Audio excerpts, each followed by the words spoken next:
রোজা আসার পর থেকে কি যে একটা বিপদে আছি, ঘরের সবাই এটা খাবো না সেটা খাবো না, ভাল লাগে না, সব ভালো, শুধু মনে হয় আমার একারই লাগে।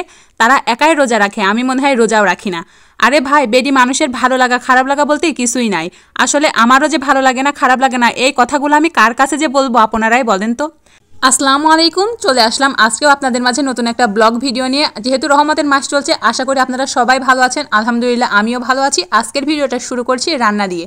এখানে আমি আলু দিয়ে মাংসটা রান্না করে নিয়েছি। আমার মাংসটা রান্না প্রায় শেষের দিকে। এ পর্যায়ে আমি আটাটা সেদ্ধ করে নিব। আমার পরিবারের সবাই আবার রুটি অনেক পছন্দ করে, বিশেষ করে আমার শ্বশুর আব্বা 3 বেলা যদি রুটি না হয় তাহলে তার মাথা খারাপ হয়ে যায়, চিল্লাপাল্লা শুরু করে।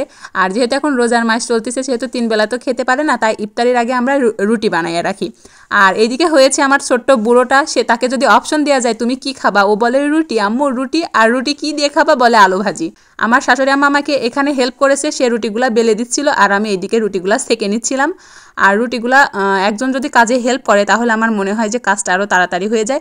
আর রোজার মাসে অনেক কাজ থাকে, কিন্তু বিশেষ করে রান্নাটা কিন্তু অনেক রকমের রান্না করা লাগে। সেখানে যদি পাশে কেউ হেল্প করার মতো থাকে, কাজটাও দ্রুত হয়ে যায়, আবার একটু টাইমও পাওয়া যায় হাতে, খুব একটা তাড়াহুড়ো করা লাগে না। এইদিকে আমার রুটিগুলো প্রায় শেষের দিকে সেকা। এখন আমি এখানে একটু কালার ডাল সিদ্ধ বসাই দিব, আমি কালার ডাল রান্না করব।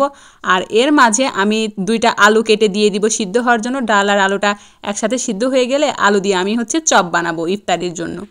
আর আমি যেহেতু অ্যাজ এ কন্টেন্ট ক্রিয়েটর হিসেবে ফেসবুকে কাজ শুরু করেছি, সেহেতু পরিবারের কাজের পাশাপাশি সংসারের কাজ সামলে কিন্তু আমাকে ফেসবুকে কাজ করতে হয়।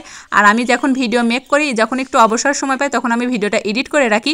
ভয়েস দিতে না পারলেও যখন আমি ভিডিওটা আপলোড করি, তখন আমি ভয়েসটা দিয়ে তারপরে ভিডিওটা আপলোড করি। যারা এইভাবে কাজ করেন ফেসবুকে, তারাই ভালো বুঝবেন যে এর পিছনে কতটা পরিশ্রম করতে হয় বা পরিশ্রম যায়।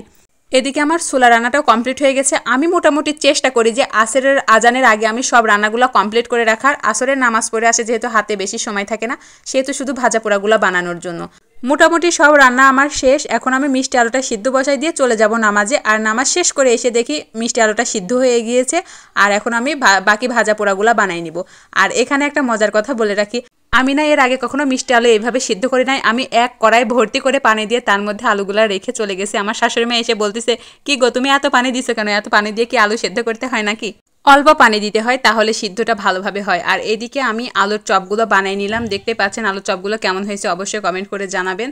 রমজান মাসে কিন্তু একটু ভাজা পোড়ার চাহিদা থাকে বেশি। নিজেদের জন্য যদি নাও বানায়, পরিবারে আরও যারা রোজা থাকে তাদের পছন্দ মতো আইটেমগুলো কিন্তু বানাতেই হয়। যে সারাদিন পরে একটু যদি ভালো মন্দ নিজের পছন্দ মতো খেতেই না পারে, তাহলে আর কেমন হলো। আমার তো পরিবারের সবার জন্য এইরকম নতুন নতুন দিন নতুন নতুন আইটেম বানাতে ভালোই লাগে। বাকিদের কেমন লাগে অবশ্যই জানাবেন। আমার বেগুনিগুলাও হয়ে এসেছে, এবার আমি উঠাই নেব। বেগুনিগুলো কেমন হয়েছে অবশ্যই কমেন্ট করে জানাবেন। আর এটা হচ্ছে আমাদের ডাউলের বড়া। আমাদের পরিবারের সবাই ডাউলের বড়াটা খেতেই বেশি পছন্দ করে। 3-4 রকমের ডাউল আমরা ভিজাই রেখে সেটা পাটায় পিষে তারপরে এইভাবে বড়া বানাই নিই। আপনারা কে কে ডাউলের বড়া খেতে পছন্দ করেন অবশ্যই কমেন্ট করে জানাবেন। আর আমার রান্নাগুলো কেমন হয়েছে সেটাও একটু জানাবেন। আমার ডিউটি তো মনে করেন এখানেই শেষ। এখন ডিউটি শুরু হলো আমার জামাই বেড়ার। আমি নতুন নতুন আইটেম বানাবো আর সে এইভাবে সার্ভ করবে। তার প্রত্যেক দিনের দায়িত্ব এটা, সে সবার প্লেটে ইফতারিগুলো বেড়ে দিবে, প্লাস মুড়ি মাখাবে, সবার প্লেটে উঠাই দিবে।